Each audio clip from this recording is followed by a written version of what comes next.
భారత వాయుసేన అధికారికంగా 1932 అక్టోబర్ 8న ఆవిర్భవించింది. ఈ 91 ఏళ్ల ప్రస్థానంలో మేటి పైలట్లు, యుద్ధ విమానాలు పోరాట పటిమతో అసమాన శక్తిగా రాణిస్తోంది. ప్రపంచ ఆధునిక యుద్ధ విమానాల డైరెక్టరీ ప్రకారం నేడు మన వాయుసేన ప్రపంచంలో అత్యంత శక్తివంతమైన వైమానిక దళాలలో 3వ స్థానం ఆక్రమిస్తోంది. స్వావలంబన, ఆధునికీకరణ సాధించడానికి చేపట్టిన ఆత్మనిర్భర్ కార్యక్రమం భారత వాయుసేనకు వెన్నుదన్నుగా నిలుస్తోంది. దాని పోరాట సామర్థ్యాన్ని ఇమిడింపచేస్తోంది. విభిన్న జెట్ విమానాలు, హెలికాప్టర్ల బలగంతో ప్రాంతీయ, అంతర్జాతీయ సవాళ్లను ధీటుగా ఎదుర్కొనే సత్తాను భారత్ వాయుసేన కనబరుస్తోంది. కొంతకాలంగా సరిహద్దులో చైనాతో ఏర్పడిన ఘర్షణ పరిస్థితులు, రష్యా ఉక్రెయిన్ యుద్ధం నుంచి నేర్చిన పాఠాలు, గడించిన అనుభవాలతో మన వాయుసేన సరికొత్త పోరాట వ్యూహాలను రచించుకుంది. భారత్ వాయుసేన అమ్ముల పొదలో Mirage 2000, Sukhoi 30, MKI Jaguar, MiG, Tejas, Rafale యుద్ధ విమానాలు ఉన్నాయి.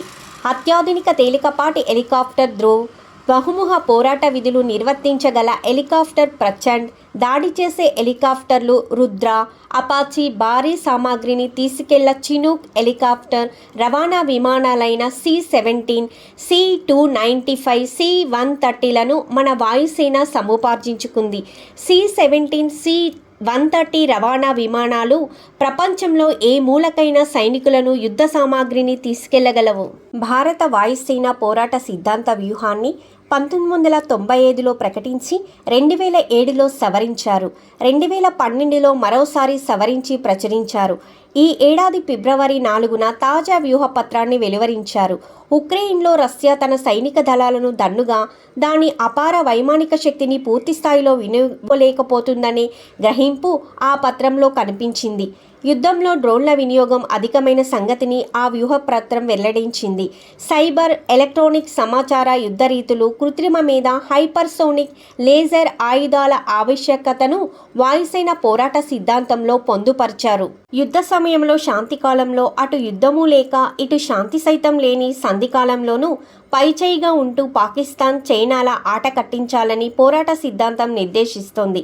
ఇలాంటి సంధికాలంలో దౌత్యపరంగా ప్రయత్నాలు సాగిస్తూనే మిత్రదేశాల వాయుసేనలతో సమన్వయ సహకారాలు నెరపాలని వ్యూహపత్రం యోచిస్తోంది.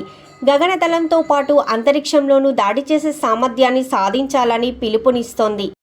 గడిచిన దశాబ్దంలో భారత వాయుసేన పోరాట సామర్థ్యం, పరిధి అపారంగా విస్తరించాయి. అన్ని సీమల్లో ఆది అనుభవాన్ని గడించింది. 1971లో పాకిస్తాన్లోని మైదాన ప్రాంత లక్ష్యాలపై వాయుసేన విరుచుకుపడింది. 1990లో కార్గిల్ పర్వత శిఖరాలపై, 2019లో పాక్ లోతట్టు ప్రాంతమైన బాలాకోట్లో విజయవంతంగా దాడులు చేసింది. 2020లో తూర్పు లద్దాఖ్లో చైనా కబ్జాదారులను ఎదిరించడంతో పాటు మన సరిహద్దు దళాలను అన్ని రకాల సామాగ్రిని అందించి తోడ్పడడంతో వాయుసేన సామర్థ్యం అందరికీ తెలిసి వచ్చింది. నేడు భారత వాయుసేన తూర్పున మలక్కా జలసంధి నుంచి పశ్చిమాన ఎడెన్ సింధు శాఖ వరకు కార్యకలాపాలను నిర్వహించగలదు. పరిధిలోకి శత్రువు చొరబడకుండా నిరోధించగల సామర్థ్యాన్ని సంతరించుకుంది. వాయుసేన యుద్ధ విమానాలు ఆకాశంలోనే ఇంధనాన్ని నింపుకొని నిరాఘాటంగా 8-10 గంటలు ఎగరగలవు.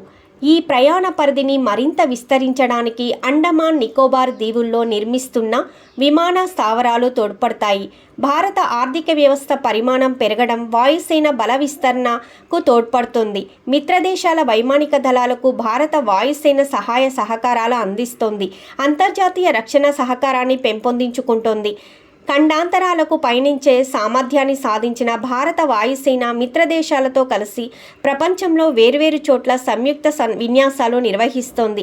ఐక్యరాజ్య సమితి శాంతి పరిరక్షణ విధుల్లోనూ చురుగ్గా పాలుపంచుకుంటోంది. కాంగో, సుడాన్, సియోరా లియోన్లలో ఐరాస తరపున ఈ విధులు నిర్వర్తించింది.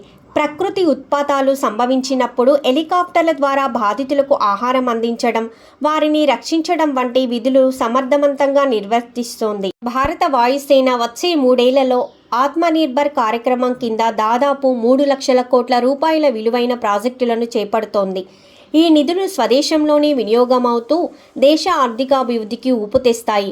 ఆత్మనిర్భర్ కింద మన వాయుసేన 180 తేజస్ మార్క్ 1A విమానాలను కొత్తగా సముపార్జించుకుంటుంది. సుఖోయ్ 30 MKI యుద్ధ విమానాల ఆధునికీకరణను చేపడుతోంది.